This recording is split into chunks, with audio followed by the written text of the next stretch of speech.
sa paghahanap ng hustisya sa pagkamatay ng kanyang mga magulang.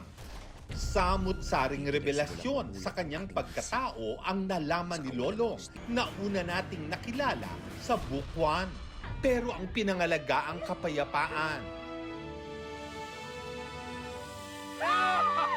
May mga dati ng kalaban, Matitikman niyo rin ang banal kong aton. pero mas marami ang bagong makakaharap. Ano ba tingin mo sa sarili mo? Bayani ka ng bayan? Mga bagong tinik sa buhay ng mga atubaw at ni Lolong na dapat abangan sa world premiere ng Lolong Bayani ng Bayan sa GMA pagkatapos ng 24 oras. Sa isang bus terminal sa Cubao, damang-dama na ang excitement ng marami. Ang photo wall ni Dakila, pinilahan, mapabata man o may edad. Yung kaba, na-overpower siya ng excitement.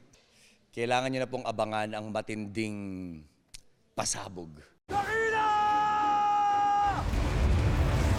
Mas malaking produksyon at mas malaking scope ng kwento raw ang pinaghandaan ni Nakapuso primetime action hero Ruru Madrid.